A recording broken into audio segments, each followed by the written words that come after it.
1300 കോടിയുടെ pre wedding ബാഷും 500 കോടിയുടെ നെക്ലസും കണ്ട നമ്മൾക്ക് ഇതിൽ കൂടുതൽ ഞെട്ടാനാവില്ലെന്ന് വിചാരിച്ചിരിക്കുമ്പോഴാണ് ഷാജഹാൻ ചക്രവർത്തിയുടെ കൽക്കി നീത അംബാനി ഭംഗിയായി അണിഞ്ഞ് വീണ്ടും നമ്മളെ ഞെട്ടിച്ചത്.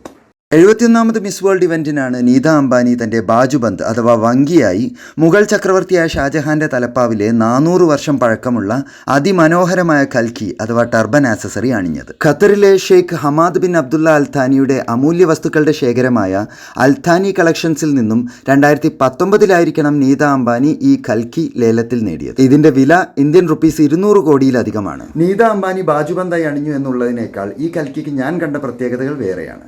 400 വർഷങ്ങൾക്ക് മുമ്പ് ഇന്നത്തെ പോലുള്ള ടെക്നോളജികൾ ഒന്നും തന്നെ ഇല്ലാതിരുന്ന കാലത്ത് അന്നത്തെ ആളുകൾ കൈവച്ച് ഡയമണ്ടും റൂബിയും കട്ട് ചെയ്ത് ഇത്ര മനോഹരങ്ങളായ ഓർണമെന്റ്സ് ഉണ്ടാക്കി എന്നത് തന്നെയാണ് ഇതിന്റെ വലിയ പ്രത്യേകത.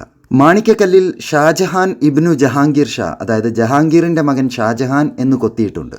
ലേസർ ടെക്നോളജി ഒന്നും നിലവിലില്ലാതിരുന്ന കാലത്ത് ഈ സ്പൈനൽ ഡ്രോപ്സിൽ കൈകൊണ്ട് ഇൻസ്ക്രിപ്റ്റ് ചെയ്തതാണ് ഷാജഹാന്റെ പേര് എന്നത് തന്നെയാണ് പ്രത്യേകത. ഇന്റർനെറ്റ് ഇല്ലാതിരുന്ന ആ കാലത്ത്, പിൻട്രസ്റ്റോ ഗൂഗിളോ ഒന്നും തന്നെ ഇല്ലാതിരുന്ന ആ കാലത്ത് യൂറോപ്യൻ സ്റ്റൈലിൽ പണി തീർത്ത ഈ കൽക്കിയുടെ ഡിസൈൻ എവിടെയോ കണ്ട് അത് മനസ്സിൽ സൂക്ഷിച്ച് അതിൽ നിന്നും ഇൻസ്പയർഡായി ഡീറ്റെയിൽഡായി കൊത്തിയെടുത്തത് തന്നെയാണ് അതിന്റെ യുണീക്നെസ്. ഇന്ത്യയിൽ നിന്നും പോയി നൂറ്റാണ്ടുകൾക്ക് ശേഷം ഇന്ത്യയിൽ തന്നെ തിരിച്ചെത്തി എന്നതിലുപരി ഒരു ചില്ലലമാറയിൽ ഷോപ്പീസായി ഇരിക്കേണ്ടതിന് പകരം വീണ്ടും ഒരു മനുഷ്യ ശരീരത്തിൽ അലങ്കാരമായി അണിയപ്പെട്ടു എന്നത് ചിലപ്പോൾ ഈ മുഗൾ ജ്വല്ലറിയുടെ മാത്രം പ്രത്യേകതയായിരിക്കും.